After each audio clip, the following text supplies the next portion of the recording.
Cast Iron Balls, a podcast about sports. My name is Bob, sitting across the way from my good friend and co-host. That's Abe. How you doing tonight, Abe? Doing well, Bob. Yeah, here we are. Lori's here too. How you doing tonight, Lori? I'm okay. Lori's okay. Amused about something I'm blissfully unaware of. Tonight is Wednesday, September the 3rd, 2025. Abe, it is very important that we live bet the games right now. All right. The bad news is there are no MLB games. All of the MLB action is underway, as it turns out. So I'm going to need you to tell me who's going to win on Friday morning at the U.S. Open between Novak Djokovic and Carlos Alcaraz. You should know, before you make your decision, Alcaraz is the favorite. Joker is plus 270. Alcaraz minus 350. Alcaraz is the one that he had his brother cut his hair or some sort of hair snafu. I didn't know you were so up on yes. international men's tennis, Yes, Abe. apparently he did a thing with the hair. So I'm going to go with him. Going Alcaraz, Yes. the favorite. I'm never sad about rooting against the Joker, so I am happy to throw $5 down on Carlos Alcaraz, although that's $5 to win $1.43. What are we doing here? What's even the point? Why did you ask him then? I mean, yeah, I'm going to do it, but seems like a lot of risk for just You'll $1. lose $5 If he loses. If Djokovic, if Joker wins, then I lose $5. No, this is a stupid idea. Don't do this. I have tied myself to Abe Live Bets the games here. How are you getting cold feet 2 weeks into this whole experiment? There are a lot of weeks coming up of losing. You know this. It's also not live betting. It's happening on Friday morning. It's live bet for me, basically. No, it's not. Well, that's what it is. I don't know what to tell you. You're going to be risking $5 for the benefit of $1 and change. And you're going to have to worst. wait 2 days to find the You're going answer. to take your That's phone. right. That's all right. Hey, updating Abe Live Bets the games. You won me some money on Monday night. Hey. TCU minus 3.5. That could have been minus man. like 35.5 or something. What That would have been fine. An embarrassing performance. Oh, poor Bill. So Poor Bill, nothing. He walked right into it. is Bill Belichick going to be the final nail in the coffin to the idea that what matters in college is like schemes and X's and O's No. and all of that? I mean, that's true. That's true, but this is not an evidence of that. It's just an old, out-of-touch coach that just sucks. No, it's not even that.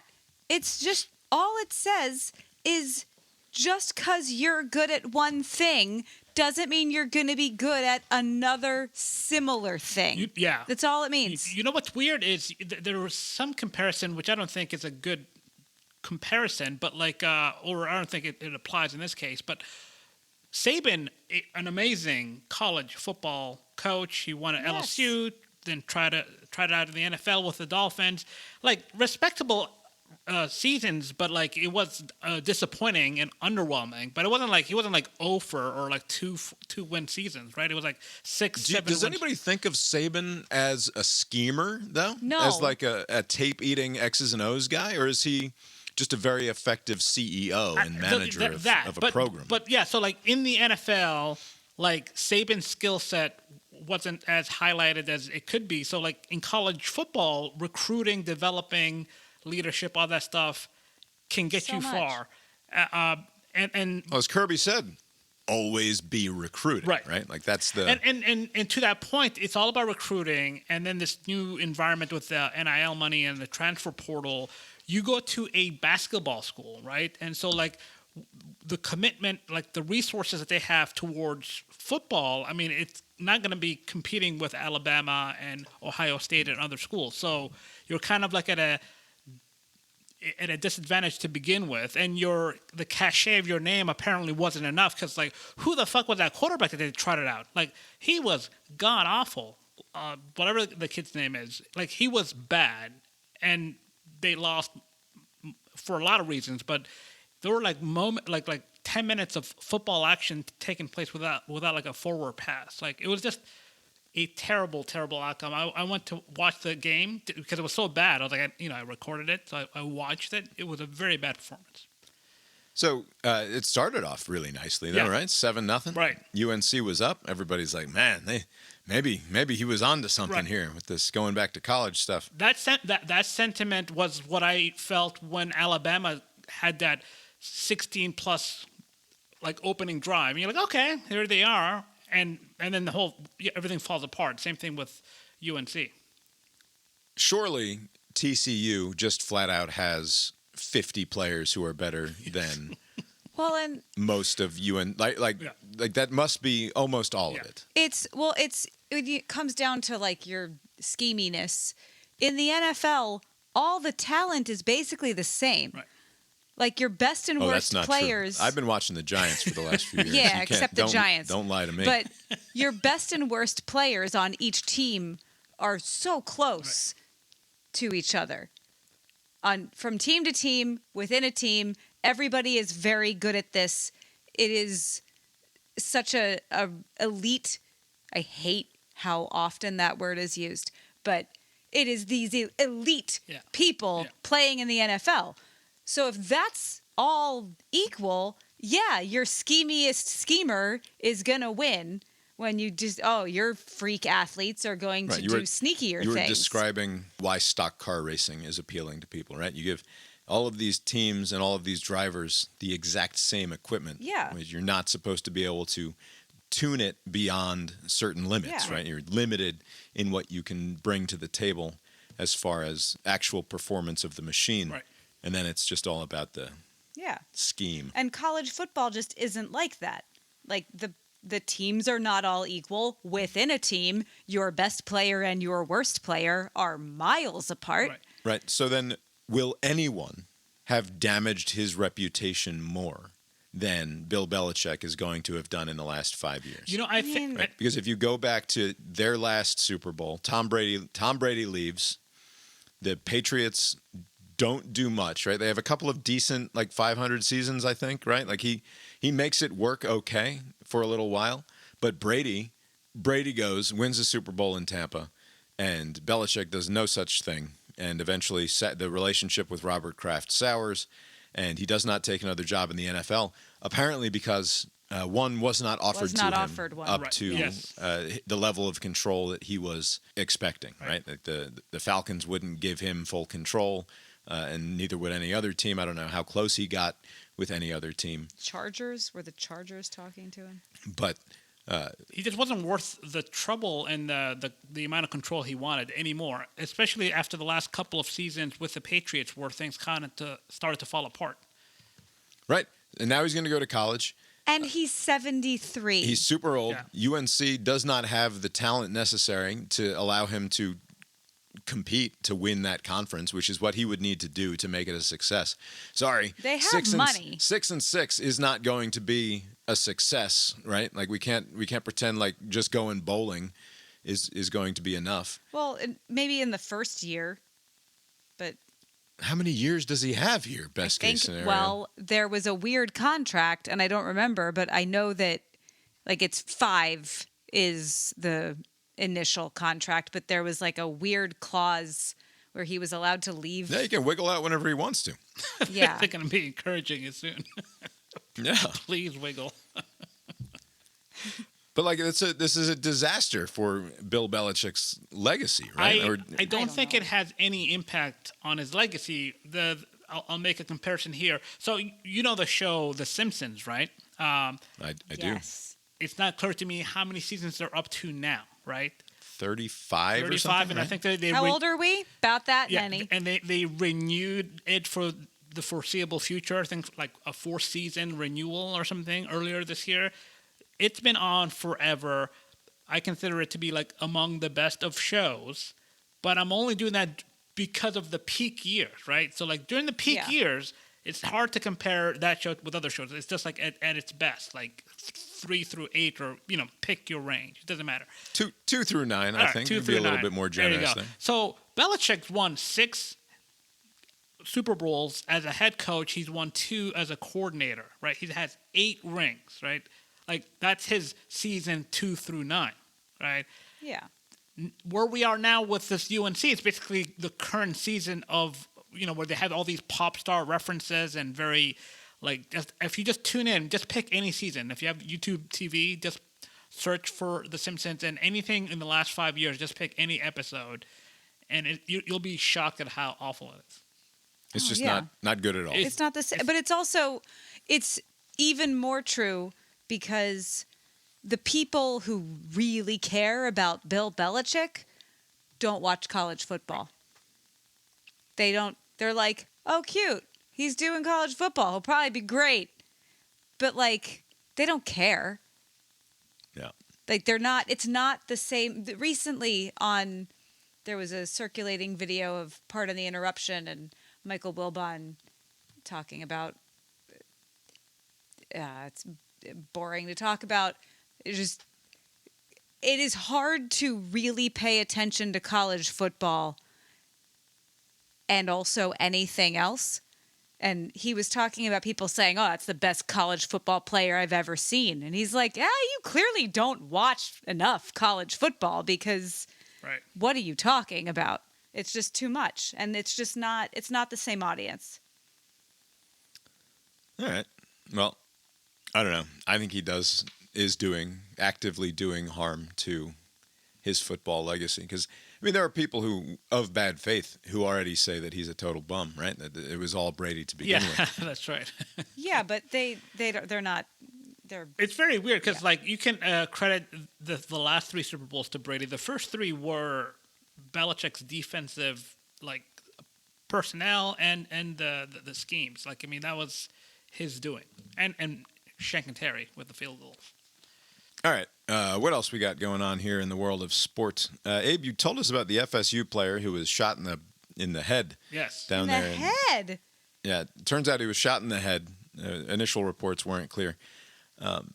Abe, I didn't like the way that you were besmirching him. You were suggesting, like, what in the world was he doing out and about in this neighborhood late at night? As though he were up to some nefarious It was an open deeds. question. Abe, why don't you tell us what he was up to? First of all, late at night. This was breaking news. As we were recording, this information was coming, and some of the information, was not available to me in the moment, and so do you always say people should do, Abe? You cast aspersions upon this man. You did not wait for all the facts to be in. What do you always say we should do when we have news? Like wait. Just wait. Right? Yeah, that is true. I should have waited. Yeah, that's a fault of mine. I don't remember saying anything disparaging. I'm just like, I don't know. It just looks kind of funny. You certainly left room open for the listener to disparage. Is that not the responsible thing? I think you're doing some of the heavy lifting there, Bob. I was just, open-ended situation, a very fluid situation. I said he's Anyway, survived. what was he doing? Earl Pritchard told WFTV in Orlando that Ethan Pritchard was shot while driving his aunt home from a family gathering in Havana, Florida, about 16 miles from Tallahassee near the Georgia state line. Quote, he was actually in the car taking my sister around the corner to her daughter's house to drop her off, Earl Pritchard told WFTV. They turned the corner, and as soon as they turned the corner, they heard gunshots. Aww. Just doing the nice thing. He's the perfect... good citizen, good nephew, driving his aunt home, and Abe's out here suggesting he might have been involved in some nefarious doings. I was doing the 2 a.m. math. Nothing good happens at 2 a.m. in the morning. Yeah.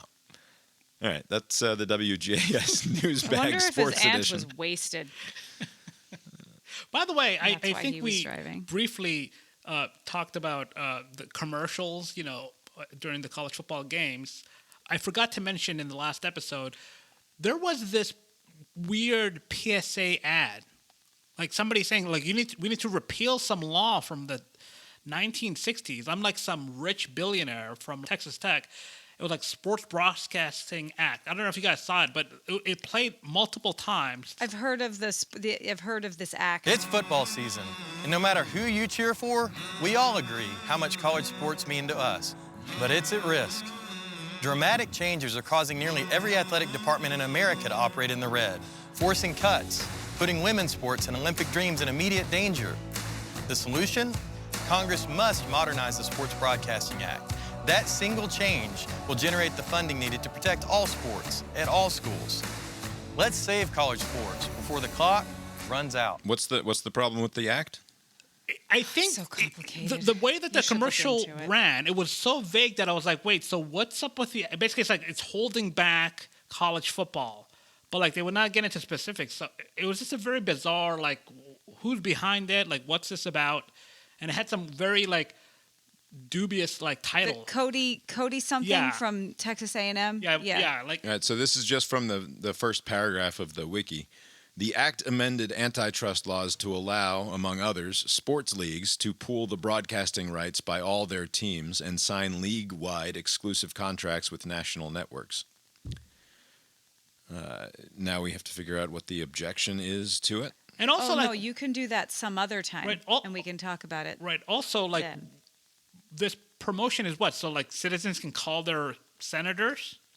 Like I Yeah, need you to because there's also, it's the same thing as it has to do with like the collective bargaining and paying the players. It's the same thread, okay. but it's to the kind of thing you are interested in and not me. All right, well, I'll look into it and we can discuss it later. It seems like there's like blackout, like the reason that we still have blackout rules is because of this act. So Okay. perhaps that's what is getting some people upset. Right, but there's also Although the sad if a Texas billionaire Yeah. is mad, how bad can it be? right. I wonder if that act is. I haven't looked it up, but if it's that Saturday like window during the fall where the NFL can't encroach, it's like they can. They're doing it like the very last week. You know, when it's like between bowls, but like there's some sort of rule that says that you can't compete with the college football Saturdays. Like there's like a number of college Saturdays that are off limits to the NFL. According to the fucking federal registrar, there's a fucking law there's about some that. sort of rule, some sort of antitrust related thing connected to that. Oh wow, I didn't know that. I thought the NFL was just being polite. Oh no, because remember No, didn't they would take it right back. Yeah, once it was outside the window, because didn't it just happen? Like there was like a semifinal weekend Saturday games, and then the NFL had like the wild card, and they're like, "Fuck you, we're gonna show like the Chiefs play against Yeah. whomever." Like Yeah. because that weekend wasn't protected. So Gotcha. All right, well, I'll look into that. Maybe we can have an intelligent conversation about that at some point in the future.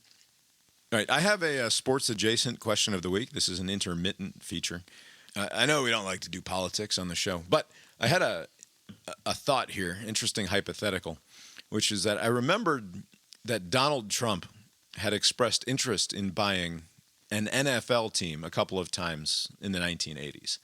Had apparently made offers with a group of other investors for the Baltimore Colts in the early 80s and was turned down. The elder Irsay, now 2 Irsays ago, told him that there wasn't any chance that he was going to sell the team. And then he became interested in perhaps buying the Dallas Cowboys in like 1984. Why does the jet stick in my head? I thought it was connected to a Bills sale, wasn't he not? I don't know. That doesn't ring a bell. Okay. But apparently, there was reporting on this back in like 2017. He denies that he had interest in buying the Cowboys, I think because it would have been an incredible deal because he was apparently given the opportunity to buy the Cowboys for $50 million in 1984, which is a laughably small amount of money, right? Like Right. it was, I think. Before Jerry Jones bought them? Before Jerry Jones, because Jerry Jones bought the Cowboys, I think, in 1989 Oh, it was before that. or 88. I learned from the documentary that I'm currently watching. It was earlier. Jerry Jones bought the Dallas Cowboys in February of 1989 for approximately $140 million. It looks older. This is how Lori takes in information. It's morning when I'm watching it. Yeah. I'm looking at this list here online. Do you recall Trump putting in a bid for the Bills in 2014? No, I do not. Is that true? That seems, unless the internet is lying to me. What 'cause, about like, the Jets? Why is that in my brain? Yeah, basically, apparently he tried to buy a bunch of teams because he had like that USFL thing for a bit. Yeah. Yeah. Right. So in 1984, he says he doesn't want to buy the Cowboys for $50 million. And he said at the time from CBS Sports.com, Donald Trump once had the chance to buy the Cowboys at a dirt cheap price. This was published in summer of 2018, which makes the following numbers like laughably out of date because it starts with a current valuation of the Cowboys as $4.8 billion, which is less than half of what they are currently valued at, which is between 10 and 12 billion dollars. Right. No, I don't recall any sports franchise, at least in North America, that's lost money over the years. It seems like it always goes up. Right. All right. So this is back in 1984. The founding owner of the Cowboys, Clint Murchison Jr., was looking to sell the team, and Trump appeared to show some interest. However, instead of buying the Cowboys for $50 million, no, that's not a typo, $50 million is the number, Trump decided to purchase the New Jersey Generals of the USFL. During a 1984 interview with the New York Times, Trump explained why he decided to take a pass on purchasing America's team. I feel sorry for the poor guy who is going to buy the Dallas Cowboys, Trump said. It's a no-win situation for him. Because if he wins, well, so what? They've won through the years. And if he loses, which seems likely because they're having troubles, he'll be known to the world as a loser. The reason Trump bought the Generals is because he only had to pay $10 million since the USFL team was $40 million cheaper than buying an NFL team. Trump thought there would be more room for profit. I could have bought an NFL club for $40 million or $50 million. Yep, could have. But it's established, and you would just see it move laterally. Not enough to create there, Trump said at the time. You'll recall Kevin Hassett.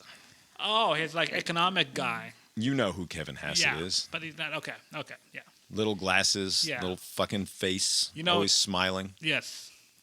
Kevin Hassett, who's always going around saying, not just the greatest businessman, but the greatest businessman in the history of capitalism, right? Like the greatest businessman of the 20th and 21st centuries. And the thing about President Trump, if you go back and look at his history, that he became one of the most successful, if not the most successful businessman in the 20th century because he was able to squeeze everything out of every deal that he made. That's who said that if you buy an NFL team for $40 or $50 million in 1984, the valuation will only move laterally rather than grow in value. It's describing something that in our lifetimes has grown from something he could have purchased for $50 million when we were born to something that would cost $12 billion right now if Jerry Jones decided to sell. But so, could have been. Perhaps not actually a really tremendous businessman because, of course, he buys the New Jersey Generals in the hopes of someday. Essentially, it was a scheme to get bought out pretty soon by the NFL. A lot of big swings from Trump and a lot of misses early on. He's still hanging around. Look at him. A lot of misses early on and in the middle and in all of the late years, too, until NBC decided to save his bacon by giving him a television show. That's right. Anyway, the sports-adjacent question of the week is twofold. Had Donald Trump bought the Dallas Cowboys in 1984 for $50 million, would the Dallas Cowboys be the Dallas Cowboys, right? Because Jerry Jones... If I've learned anything from that documentary, the answer is no. Jerry Jones 5 years later, right? But even if they were the Cleveland Browns, right? Like they would be worth a couple of few $1 billion, right? Like what is the lowest valuation on an NFL franchise right now? So it's got to be in the billions, right? Even like the lowly Jaguars. I don't know who would be Titans. It's the Google. It's gonna say if you have to ask, you can't afford it. The Cincinnati Bengals are the least valuable NFL franchise according to the Robot. According to Forbes and Sportico's 2025 valuation lists, with Forbes listing them at $5.25 billion. That's remarkable. So if he had just bought them and consistently taken a dump upon them for the last 40 years, right, he would have gone from $50 million to $5.5 billion. The most successful businessman in the 20th century. This is like that... what is that stupid stock, Nvidia? There's some company that, like, if you got in like 10 years ago, you'd be doing very well. Like the NFL is like Nvidia. And there's a few stocks like that, I think. Yeah. Anyway, twofold. Obviously, he wouldn't have brought in Jimmy Johnson. He wouldn't have made the moves that Jerry did ultimately. So obviously they wouldn't be the same. But like they probably would have had some success at some point. It's not like Trump thought that he was a great football mind or anything like that. Oh, he probably thinks that. But like the Cowboys would be worth billions no matter what, right? But I think those I definitely know that the 90s era Super Bowl cemented the brand. Like, they had winning before, but then, there'd be like some losing too. So like if let's say Trump gets the team and he's just there for like the ribbon cutting, he's not like deeply involved in whatever, right? Just like, I just want to look good and I'm going to fire a lot of head coaches because like it makes me look bad if we're losing. So he's not going to be patient. A lot of the draft acquisitions that happen, maybe if that doesn't happen, like let's say they don't win any Super Bowls in the 90s, but they're just kind of there and they just kind of ride the wave of the NFL with all the TV rights and they're worth Bengals money, right? Probably Bengals level value. I mean, the Eagles never won a Super Bowl till just now. Yeah. You know? Like... Sure, worth billions. Anyway, the point is, it would have been probably the single greatest investment that Donald Trump had ever made. And instead, he completely fucking blew it. Right. Which is fine. It's in keeping with his complete inability to actually be good at things, right? With the exception of getting his name on shit and keeping his name in the news. And also becoming president, Yeah. I don't know that he's good at that. Is he particularly good at that? Doing something he is nice. better at becoming president than Hillary Clinton. Right. Yeah. Yeah, that's fair. There's no other convicted person who could ever be elected president, I'll tell you that. It happened once and it won't happen again. We'll see. The question, though, is what sort of a world would we be living in had Donald Trump bought the Dallas Cowboys in 1984? Are you saying like it would have precluded him from doing The Apprentice and like yes, other things? And because he would be an actual billionaire. Right. Because he would have gone from somebody who like needed to make bad deals and bankrupt Atlantic City casinos and went through personal bankruptcy twice, right? At least in the 80s and 90s. He was not a terribly successful person, the mythology notwithstanding. We don't get to 1999 or 2000 or whenever The Apprentice starts with him needing to do that. Instead, he's just another fucking weirdo NFL billionaire owner. Yeah. There's no way he runs for president, right? No, it would be better. We'd all be better. It'd be like Ted Cruz would be president or something, though. Right. It wouldn't be that much better. It'd be so weird. Like, I don't know what the NFL rules are if you're the owner. Like, could he have dabbled in professional wrestling and, like, cut somebody's hair? So he's exposed to that audience. He's exposed to The Apprentice reality TV audience. He suffered some jokes for, like, the roasts. Like, he's basically his tentacles are everywhere. You're suggesting show, right? that there's an inevitability to the Trump presidency, that there was no escaping this? He's sort of. Can we? It's a lot of things would have to have broken a certain way for this current reality to have not happened.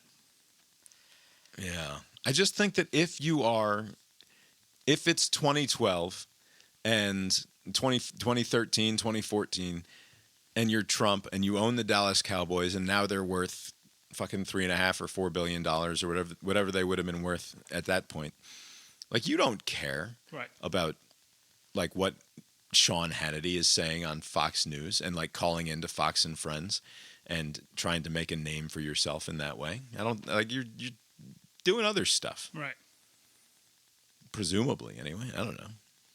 Maybe not. Maybe you're right. Maybe he instead would just be all that more powerful because he would be someone who actually had the resources that he claimed to have for all of this time, and that the Trump presidency was inevitable. And glad we settled that. And on paper, he would like give the ownership stuff to his kids, and then he'd still be the figurehead, but just not on paper. Yeah. Man, you think the Cowboys are easy to hate now with Jerry Jones as their owner? Imagine if it had been Trump. All right, let's move along here to the best game in every time slot. And we should start by acknowledging that this is a straight-up terrible week of college football action. I would like to look. I should have done this earlier today. Week 2 last year was the same situation where it was like, oh, there are no good games. Right. And then there were so many good games. Oh, so like you mean like on paper, like you're thinking. Yeah, the matchups, you're like, I could take this week off. But then in the day, it was like the quad box was highly necessary.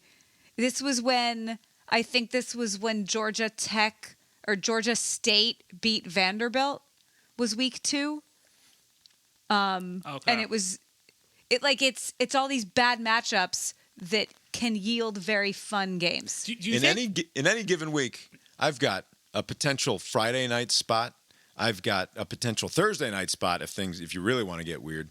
I've got noon plus the noon second TV potential quad box there. I'm talking I could have like 25 games arguably. Like I have slots for like up to 25 games in my best game in every time slot, and I managed to scrape together 4 total games worth watching. The college football season typically begins a week prior to the NFL season beginning. This is the week for the NFL. Thursday, you have the opener with the defending champs and the bums from Dallas. Friday, there's like an out-of-country game with the Chiefs. And then Sunday, you have your full slate of games. And Monday, you have your Monday night. So, like, college football has a bunch of games on Saturday, but they're not really doing a lot of programming for Friday. You think they're bending the knee to the NFL? Yeah, I think this is a deference to the NFL. Like this elephant in the room walks in, all right, whatever, this is your week. And then they come back for week 3 to have some competitive games. All right. Well, good news. You can watch the NFL on Thursday night, and you can watch the NFL on Friday, wherever it is that they're playing out there in the world. Brazil, I believe, yeah. I didn't look because I'm just here to look for the NFL games. Although I think last year I was giving advice on what else to watch instead of just the college games. That's what I'm saying. And last year the games ended up being very fun. No, I mean like I would have given you something to do with your Friday night, but I went to boxofficemojo.com and there's nothing good opening in movie theaters either. But so I don't. This is the dry period. Now the Oscar contenders are going to be coming out. Should be good. All right. At noon, it's the Fox Big Noon kickoff. This game, in theory, should be fun to watch. It's Iowa plus 3.5 at number 16 Iowa State. Cyhawk. That's fine. Also, that's really a stretch if that's what we're going with for our Big Noon kickoff, right? Like, come on. And then noon on the second TV, you have to turn on the CW. That's how gnarly things are here. And it's Baylor plus 2.5 at number 17 SMU. And the only reason I'm including it is because the over-under is 65.5 points. And that SMU team was a lot of fun to watch last year with their offense. So I don't know. Maybe turn that one on, Baylor SMU on the second TV there. I'm going to be at baseball on Saturday. I scheduled baseball practices that are usually we won't have practices on Saturday. But I looked at the schedule and said, there's nothing to watch on TV. So why not invite the kids down to the ballpark and do some extra work? All right. Then at 3:30, this is when the Dogs will be playing Austin Peay. Don't watch that. Yeah. I'll bet you that's not going to be any fun for anyone but the weirdos like us who care about such things. Instead, turn on Kansas plus 6.5 at Mizzou on ESPN2. Border war. That one is worth watching because, as Lori is saying, the border war situation. According to ESPN's, they list the get-in price when they have the schedules. It's one of the higher get-in prices of the day. It's one of when Missouri joined the SEC. People were sad about losing this rivalry. Yeah, they were both in the Big 12. Yeah. Yeah, and they are Kansas City, Missouri is called that because it's right next to Kansas City, Kansas. Right. Like they're border war. Yeah. So, because I was looking at it, and it's the Iowa State game. Get in the door price $153. I thought, wow, that's pretty good. Kansas Mizzou over $200 to get in the door. One of the most, if not, I think the most expensive ticket of the weekend, according to ESPN here. Although it's been known to be wrong Oklahoma before. is gonna. All right, and then again, I dare you, Lori. I compel you to find me more games to watch than the ones that I've already said. Ole Miss at Kentucky. No. Okay, Kentucky beat Ole Miss last year. Yeah, but Kentucky sucks. Yeah, they sucked last year too. Not the same. Ole Miss is going to mop the floor with them. Sure. That's but a suspect line, by the way. What is that, like 10 and a half Oklahoma points or State something? at Oregon is something that, like, you're saying I can't build a quad box. Oklahoma State at Oregon, I thought for sure was going on this list. And then I looked at the line. Why don't you tell us what the line is on Oklahoma State, Oregon? Like 30? It's like fucking 30 points. What happened? What happened to the mullet? What happened to I'm a man? There. Right. That's wild. What sort of a man is a 40-point underdog 40? to anybody? That is a big line. You're telling me that is one of the games worth watching? I'm saying it might be a game worth watching. You can't write any of this off. You can't write it off, but on paper you sure can. Can write it off. You're gonna go watch baseball. There's no 3:30 game to put on the second TV except for the dogs, so I guess go ahead and I do just that. named all of the 3:30 games. Yeah, you were wrong. None of those are worth watching. And then at 7:30, the big game of the day, we have number 15, Michigan, plus 2.5 on the road at Oklahoma on ABC. The alma mater of the coach of Michigan. Yeah, sure. Who cares about Michigan's coach besides Michigan people?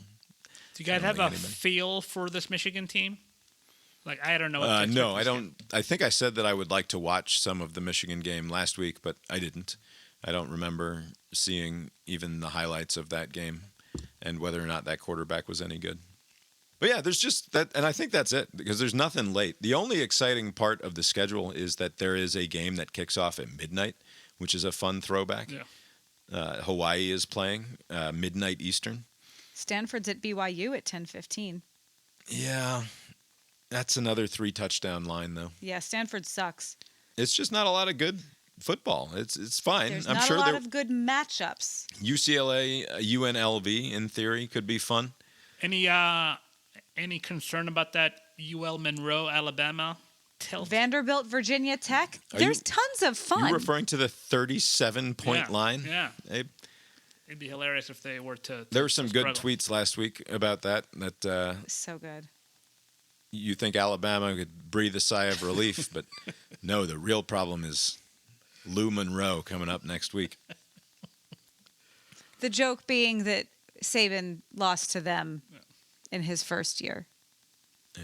It's just, if you think Like, Vandy, Vanderbilt, Virginia Tech. Yeah, sure. But Who's going to win that? I don't know. You don't know. Fun. It can certainly end up being like a fun day of football. Should it be concerning to you if you're the Big 12 and you have Arizona State, coached by a child wonderkind, made the playoff last year, and they're going to Mississippi State, probably the worst team in the SEC, Right. one of the Power Four's worst teams, you would think. Right, like Mississippi State wouldn't compete anymore in the Big 10 or the Big 12 than they do here. Yeah. They're just no good. That's a 6.5-point line. That's strange. That's but a weird ass line. That Arizona State, ranked number 12 in the country, supposed to be very good, can't even get more than a touchdown favorite. It's weird. Against Mississippi State. Did you pick them? It's a game that the line itself screams "Stay the hell away," but I don't remember. But it doesn't scream like watch it. I mean, if it's close, I guess it's worth watching. But I don't know. I'm all for Lori being able to say "I told you so" at the end, but I'm not talking about like that. whether No. or not the games are going to be fun to watch. At the end of the day, it's just hard to look at it and say, "Boy, this sure is going to be an awesome weekend of college football." All right, let's get into the CIB 2025 football pick'em contest. The NFL, fortunately, will be starting this week. If you can't find yourself with an ability to watch any of the college football games, there are plenty of NFL games to watch and bet on, of course. I'll go through Cousin Steve's picks first. Steve, who went 0 for last week, sadly. He's got Michigan as the outright winner against Oklahoma. He's got BYU laying the 18.5 points. The Broncos laying 7.5 points. The Lions winning outright against the Packers, and the Bills defeating the Ravens as the home favorite. Those are Steve's 5 picks. And he's once again screenshotted me his parlay. So he's hoping to take those 5 picks and earn some money on them. Didn't work out so great last week. Yeah, but he didn't, lose $5 at the risk of winning $1 at least. It's true. He lost $5 at the risk of winning like $300. Yeah. All right, Lori, what are your picks for the weekend? Okay, what are they? I guess this SMU -3. Because Baylor sucked against Auburn. So, Yeah, that's not bad. Duke, Illinois, what is that? +3.5? I don't know what that means. I mean, you wrote it down. Yeah, I was at work. So you're taking Duke plus 3.5 points. They are home underdogs. They're home to underdogs. Yeah. Number 11 Illinois. Speaking of, when I was complaining about number 12 Arizona State only being a 6.5 point favorite against Mississippi State, Duke's not very good either. Yeah. What is it? What is Illinois only 3.5 point favorite there? That's Yeah, there a are weird some line. curious lines this weekend. Yeah, I just didn't know what to pick. Ole Miss -10.5 at Kentucky. Oklahoma -5.5. Oklahoma covering. And I think UVA will win. Oh, good old UVA. I don't think that. I'm guessing it because I kind of hope it. I hate doing this. What I would like is for more podcast hosts to come out with more picks earlier in the week so I could use them. That's what I would like to happen. But they all do it later in the week. What are you taking this week? All right, so I have a very lopsided split here. Only one college game is involved in this 5-picker. So Texas, get-right game. It's a big number, 36.5. They'll easily clear that because, as I said last time, Arch Manning is just like his uncle Peyton, and Peyton used to be a feast or famine type. He padded his stats against the lowly You've teams. already soured on Arch to the point where you've decided that he's Peyton? He said that last week. What do you mean already?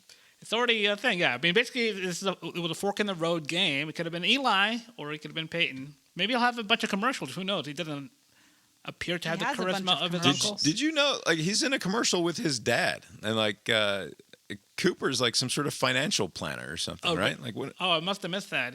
Yeah, they're in a commercial Weird. together. When there's commercials, you don't look at them, so you miss them. So Texas will beat San Jose State by like 50. Who's kidding who? It's gonna be an easy game. You got Arch over under 1.5 Super Bowl victories in his career at this point. You say he's Peyton. Yes. Peyton had 2. Eli had 2. That's a good Does point. Does he get even to the precipice? Because if you're putting $100 down right now, you'd say under. Right? It'd be stupid money. Yeah. To say he gets even to a single Super Bowl. Right. Never mind wins anything. So yeah, I'll go over. He'll get to 2. Naturally. All right, so going over to the NFL, it's going to be a fun weekend of games. Friday game in Brazil, Chiefs, Chargers. I got the Chargers winning.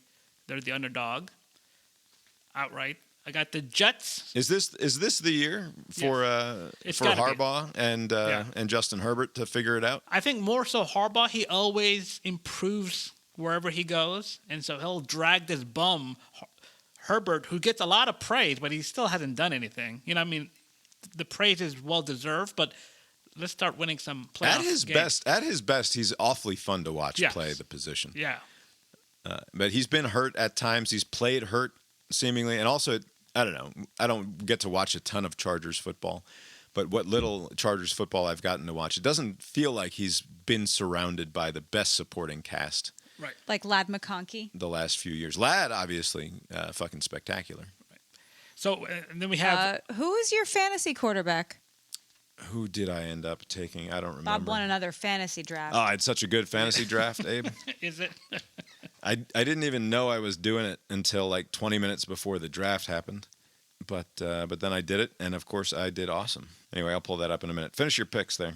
All right, so I got the Jets over the Steelers. This is going to be a good one. This is Rodgers, and then you have the Jets, who suck, but now Is he still playing? it'd be amusing if Rodgers were to lose in New Jersey against the Jets. I to hope open he the doesn't season. hurt himself. Yeah, he's the Steelers' starting quarterback, Right? right? Oh, Yeah. that's right. He's with the Steelers. Yeah, and then this is To be clear, you're putting your faith in Justin Fields, right. As the no, I'm saying the ayahuasca gods are going to punish Rodgers.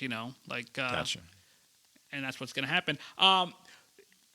11 years since the Colts have won a season opener. 11. It's remarkable. Wow. That can't possibly be It right. is true. They haven't Abe would won know. the Yeah. first game of the season in 11 years. In that 11-year stretch, there was one draw, but there's not been any win.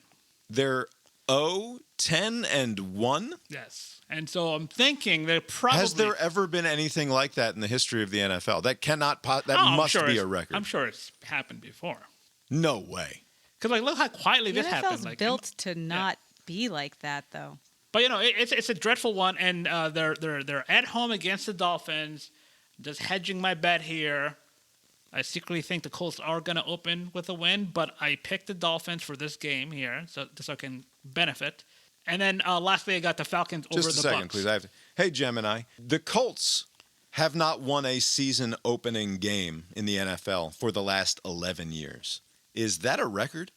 The Indianapolis Colts' current streak of not winning a season opening game in the NFL for the past 11 seasons, including a tie in 2022, is the second longest in NFL history. All right, hot quiz. Cleveland. Yeah, pop quiz, hot shot. I blew it, but the obvious answer was there. That's right. The Cleveland Browns from 2005 to 2017, 13 years. Within striking distance, the Colts. Yeah. So you are putting your money on the Dolphins. Yeah, to be clear. Dolphins, and then the Michael Penix Jr. era begins in full. I mean, he played last year a bit. Does it? Over the Bucks. He's Yes. starting? Yes. What happened to Kirk Cousins? What's his deal? Well, he's old and shit. You got Well, yes, but yeah. where is he on the roster? I think he expressed some displeasure the way he was yanked so quickly. I believe he's still on the roster unless something's changed in the last couple of days, but I believe he's still on the team. So he's the backup to Michael Penix Jr.? Yeah. Wow. All right. The games that I've picked this week, I'm going to take Iowa as the road dog against Iowa State in that game that is worth watching at noon on Fox. I've got Arizona State. But you're not going to be watching it because you're going to be at baseball. That's right. I'll be doing baseball. I trust the Iowa. Well, what are they don't need you to Iowa be watching. Cyclones or some bullshit was the. Yeah, the Cyclones. Yeah. It's Iowa Hawkeyes, Iowa State State, yeah, Cyclones. Yeah. Okay, so yeah, I'm a Hawkeye fan this weekend. Sure. All right. You sound like one. Arizona State minus the 6.5 at Mississippi State. I know I said that was a sketchy line, but I don't know. I'd written that down. So I'm going to go with Arizona State minus the 6.5. That was one of the stayaways. It's definitely a stay away. Well, you're kind of drawn line, to it but- for some unknown reason. It's going to go well. Yeah, Like the orb. yeah, just like the orb. I've got Vandy as the road dog to Virginia Tech. Because why not? Let's go to the NFL. I'll take the Eagles minus 8.5 over the dreadful Cowboys. It sucks for Virginia Tech that they're playing two SEC teams in a row to open the season. I mean, it would suck more if they lost to South. If you say, yeah, well, we started with two SEC teams, but it's two losses to South Carolina and Vandy. Yeah, but South Carolina's good. Yeah, Vanderbilt has Diego Pavia. Yeah, it's still South Carolina and Vandy. It's not know who it is. Alabama and Tennessee or something like that. All right. Give me the Eagles minus 8.5 over the Cowboys. Give me the Giants outright over the Commies for no good reason, except that I'd like for that to happen. And also, it would be displeasurable to me for Russell Wilson, who loves Gatorade, to be a successful Giants quarterback. And therefore, I suspect he's going to find early success as a Giants quarterback. You would rather Jackson Dart? I think Jackson Dart is the future. Oh, definitely. Easy. Yeah. And the sooner we get to him, the better. And therefore, Russell Wilson is going to be good, and we will have to put off the Jackson Dart era beginning. All right, that's the CIB 2025 football pick'em contest. Surely we'll do better than we did last week. To update our points totals now, heading into week 2, we've got Abe and Lori tied with 15 points apiece. I've got 10 points, and cousin Steve is bringing up the rear with a squadouche. Wow. Do you want to know how far ahead Abe is in the quarterback fantasy? Sure, quickly. So far ahead. You have, and granted, there's Abe is plus one quarterback performance from week 0. So, and you are also plus 1 week 0 quarterback performance ahead of me. So Abe has 40 points from week 0, and I have 20 points from week 0. You have... The points don't matter as much as the number of quarterback performances, though, right? Because, like, I still trail. It's still just one. Right. You have 141-ish points. Respectable. I have 152. Quite good. Abe has 202. That's really good, Abe. Who would have guessed that the quarterback hater of all quarterback haters would be good at this game? The Western Kentucky McIver, 800 points, 800 passing yards. Through 2 games, he has 800 passing yards. 800 passing yards. That's pretty good. Is he playing like high school teams? Like, what's up with that school? They got, yeah, I guess. Their strength of the schedule must be awful. Well, good pick. I have Joe Burrow as my fantasy quarterback. We were talking about that earlier. Yeah. He'll be throwing to T. Higgins, who I also drafted. I did the old thing where I loaded up on running backs early in the draft, even though that's not advisable anymore, apparently. Like, you want to... I think it is again now, actually. Is it? Well, there were running backs to be had because everybody else was taking wide receivers, and I felt like a dummy. Yeah, I think that's outdated.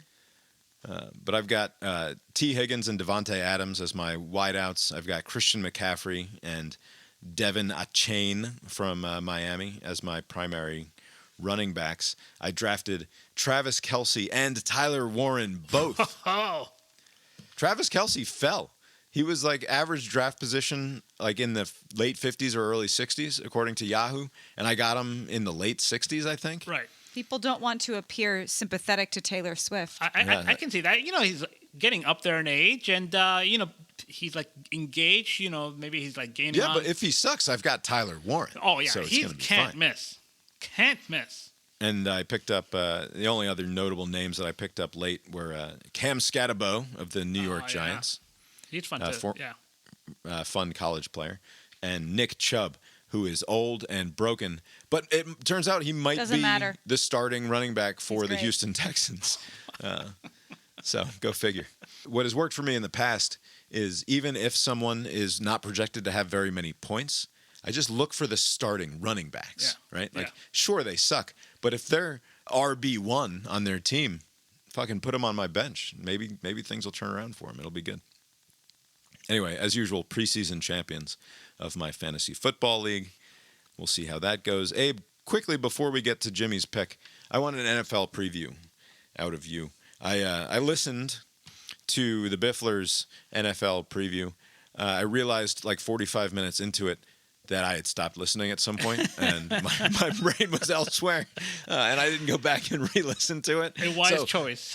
Everything that you say right now will be functionally new to me. Right. And new to me in more than function, like all of it. Right. So what the hell can we expect? And please don't say like Eagles, Ravens. Like if that's the conclusion to this paration you're about to go on, I don't want to hear it. All right. Full disclosure, it's possible that I'm going to say things that run counter to what I've said before about the same issue. We won't know. Oh, good news, because I didn't listen anyway. It's fine. So I'm very bullish on these Falcons. You know, they have a quarterback finally. He looks promising as long as he doesn't get hurt. They got a running back, Bijan. They have a good receiver. I think this team is going to be solid. I had them coming out of the NFC South, beating the Bucks. Because the Bucks are still riding with Baker Mayfield, right? Yeah. How many years can you ride with Baker Mayfield on his third tour of popular? And he's now getting commercials again. He's in a fucking Popeyes commercial, right? Because there was for a while there. He was in insurance commercials. Well, the living at the stadium was funny. He was arguably like face of the NFL type. I mean, not quite to Patrick Mahomes level, right? But like sort of up there. Yeah. And then he went away for a little while, but now he's in a Popeyes commercial. Yeah, he's slowly getting back up there, but very high on them. And I think I had like the Bills out of. Isn't Spencer Rattler starting for the Saints? The Saints, yes. Probably. The NFC South is going to be hot garbage there again, are aren't they? so many bad quarterbacks everywhere. I mean, like Joe Flacco, who got released from the shitty Colts, is now the starting quarterback for the Browns. Oh, my God. He's Daniel so old. Jones is the starting quarterback of the Colts. There seems to be some questions coming out of the Dolphins. Like, you think, like, if Tua stays healthy, the team should be fine. But apparently they have He's not going to. an atrocious defense. And, yeah, like, the likelihood is that he's going to get hurt again. He's going to get, like, all it's going to take is, like, a shove and he'll have a concussion. Right. But this year it's very heavily skewed towards the AFC. Wait, the best teams So are. I thought you were talking about just the NFC South. You're saying you have the Falcons coming out of the NFC, period? I think in this point in the conversation, I was, a couple of beers in, and I believe I was very high on the Falcons. Yes, out of the NFC. Wow. All right. So like a Falcons-Eagles type of scenario? Yeah, in the conference title, and then like Falcons-Bills. Like it's either the Bills or the Ravens. I'm thinking Bills come out of the Will AFC. the Bills finally break through, Abe? Who's the Super Bowl winner? I forget who I picked. But who would you pick now, for example? The Bills. Taking the Bills? Yeah. This isn't a polygraph. Yeah. I like it. I think the Rams are going to be good this year. Oh, do you think Stetson Bennett? Stetson's Is it 'cause going to come Stetson in? Bennett's on them? This is Matthew Stafford's last grand ride, I think. You know, he's only 37. In my head, I had him as like a salty my age. Yeah. No, he's been younger than us our He's whole been lives. younger than me my whole life, obviously. But like when I heard, and maybe it's just a function of my stupid brain thinking I'm way older, but I No, heard we're younger. Matt Stafford, 37, and I thought, oh, that's still a young man. I know there's all this talk about him being old and beat up, but 37, he could go another few years easy. You know how young I felt at 37? Old. Yeah. He'll be fine. I like the Rams for no reason except that I thought Matthew Stafford was older than 37, but he's not. I mean, someone should go tell Stetson Bennett he can't win a Super Bowl. Did you see that the speaking of the NFL, the Tush Push is now branded? Oh no! What? What do you mean branded? There's a flushable wipes brand called Dude Wipes, Yeah. and they're going to do like promotions and advertisements around the Philly Tush Push. Oh boy. They're a big podcast advertiser. Yeah. Did you know most flushable wipes you shouldn't flush them? Yeah, they say that, right? So it says flushable wipes on there, and what you got to do is you got to wipe your disgusting ass with the so-called flushable wipe, and then put it in the trash can next to the toilet. Do you think if there was like an advocacy group for plumbers, like big plumbing, do you think that they would be in favor of this misunderstanding and have more business, or do you think that they hate having to resolve these? I think they hate it. Yeah. You know what you want to do as a plumber? You want to go install new toilets. You want to go work at like the city is opening up a new bathroom in the park, and you're going to put in the new urinals and do the PVC pipe laying for the fresh and clean women's bathroom. You know what you don't want to do is be called out of your bed at 3:30 in the morning because there's an overflowing toilet, just shit water going everywhere because some fucking hairy monster of a man couldn't be bothered to not dump his flushable wipes, which aren't actually flushable, down the toilet. Like, I know you're getting time and a half Yeah. for that, but it's not worth it. Well, it's like if my clients, if I work so hard on their color to make it beautiful and lovely, and then they go fucking color it at home by themselves. Like, yeah, I get $500 to fix it, but why did you do this? Right. Like, I don't want. This sucks. You know the And it's not shit. It's just hair. the tush push. It should have some sort of chemical compound, like some sort of feature where it declogs. You know, it's like the ultimate tush push. It'll take whatever comes out of it, and instead of clogging like the main dude wipe, this one will actually declog it naturally. You just got to be able to flush it. Yeah. That's the move. All right, let's That's the move. let's go to Jimmy. See what's brewing down there in Plains. Hello once again to my dear friends at Cast Iron Balls, and also to you, Abe, who so recently took a scary spill from that bicycle of yours. Goodness gracious me, what a truly resilient and fortunate young man you are. The Lord looks with favor on his humble servant. Let me ask you something, though, Abe. Do you think that little mishap was an accident? An unfortunate series of unlucky events, mere chance and a tough break? How? Do you think you can go around calling for the demise of God-fearing, elderly citizens of this and at least one other great country, and not suffer the consequences? We may be gone, but we haven't forgotten you, and heaven is filled with all sorts of mischievous souls with nothing but time on our non-corporeal hands. Speaking of which, I just had such a lovely visit with my new friend up here, football great O.J. Simpson, or the Juice, as he insisted I call him. I never had the chance to meet him when we were alive, but what an absolute chummer he is. Would you believe he really didn't do it?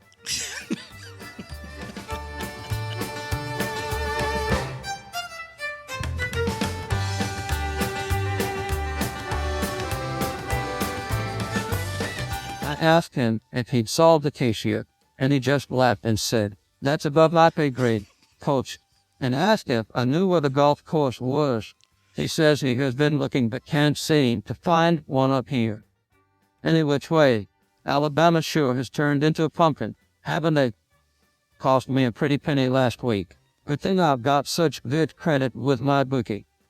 I must say, thank goodness gracious the NFL is coming back this week, because you'd have a better time trying to jam a peach pit suppository up a dehydrated dog's ass than watching most of the college slate on Saturday. As Rosalind used to say, give me the Pittsburgh Steelers minus the 2.5 points on the road against the Jets. Only the Jets would believe that Justin Fields is the answer to anything but a Sunday school lesson on the virtue of patience, disappointment, and the total incomprehensibility to man of God's plan. As always, enjoy the games with good food and drink, and most importantly, good company, like my new pal and brother in Christ, the Juice. May God bless this great nation and this great podcast. Until next time, this is Jimmy from Plains for Cast Iron Balls.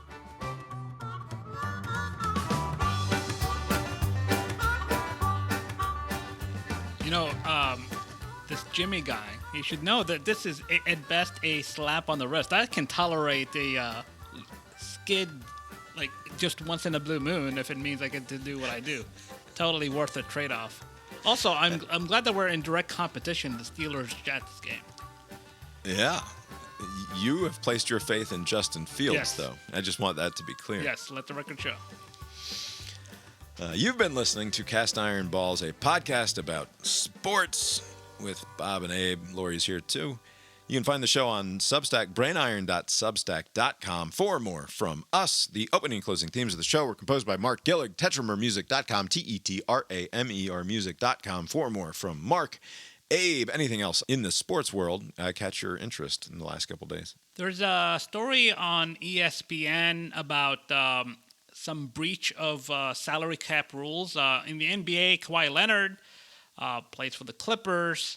He apparently has some deal where he gets paid $28 million for some bullshit promotional thing. And apparently it's just like a sham operation just so they can pay him more than the salary cap would allow. and now the NBA is investigating this. But basically, this is Pablo Torres, a journalist slash podcaster on ESPN or whatever, Meadowlark, wherever he's at. He kind of does like this weird like investigative, slash talkative podcast, and so like because he broke another story not too long ago, and now this. So it'll be interesting. It'll be interesting to see what happens. Usually, like if you are violating salary cap rules, there's going to be loss of draft picks, millions of dollars of fines. There's going to be some sort of severe reaction to this if they're found to be true.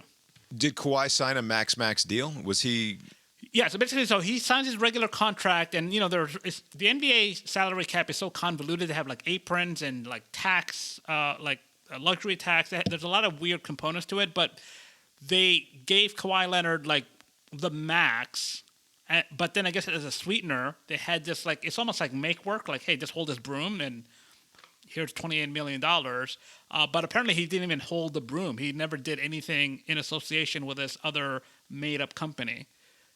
And so now they're looking into it, and the Clippers deny it. They're doing their whole, this is provably false, blah, blah, blah. I wonder if it's something along the lines of like, sure, I'll sign in California, the highest goddamn local taxes in the nation, or I could go to Texas or some Miami team, some Florida team, and not have to pay state income tax. Right. Why don't you make it worth my while to stay in California? Because it's not like anybody else could pay him, right? Because the team that you're with cannot pay you.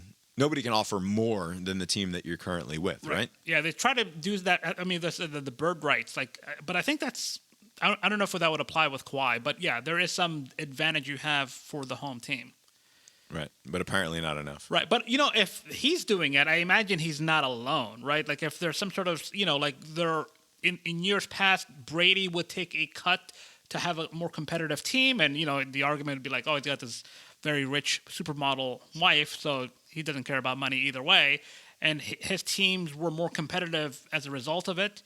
Maybe there's some sort of quiet deal with Mahomes because he signed it was like almost $500 million, but like in retrospect, it's a pretty team-friendly deal, like per year when you compare to other top-flight quarterbacks. So like.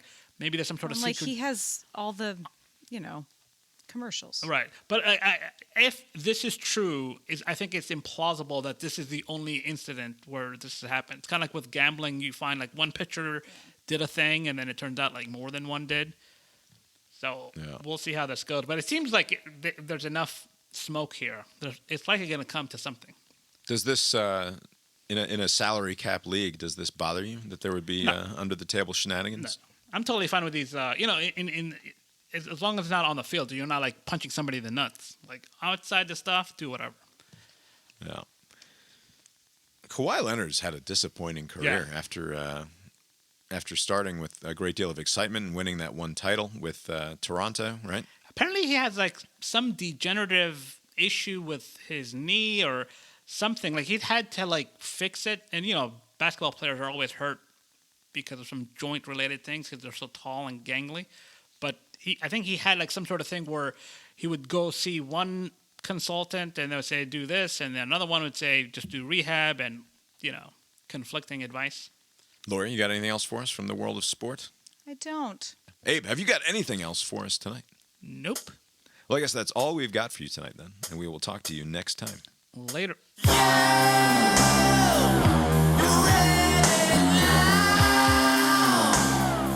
Sent me an email, said, does 3 o'clock work? And I said back, can we make it 3:30 or 4 o'clock? Because I have a 1 o'clock Miners game on one side of town, and you want me to come to the other side of town. So we're going to need a little bit more wiggle room, and he has not messaged me back yet, which I don't know what the holdup could be. I don't know if you've talked to dudes, but it's a lot like that. When you're trying to get information from a person. Yeah.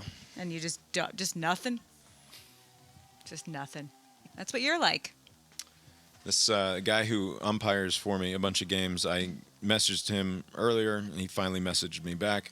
And what I said was, are you available to umpire games for us? We play mostly Sundays, but also some Saturdays, starting this weekend and on into the end of October. And he just says back, yes, any weekdays, Monday, Wednesday, Sundays, I. That's the full message back. It says, yes, any weekdays, Monday, Wednesday, Sundays, I. What does that mean? I have no idea. Was this He like a probably- voice to text thing and he didn't bother to clean it up? Yeah. Or like meant to not hit send. Right. And it's sent. And I responded, we've got a game this Sunday at 4 p.m. at Quarry Park. No response since then.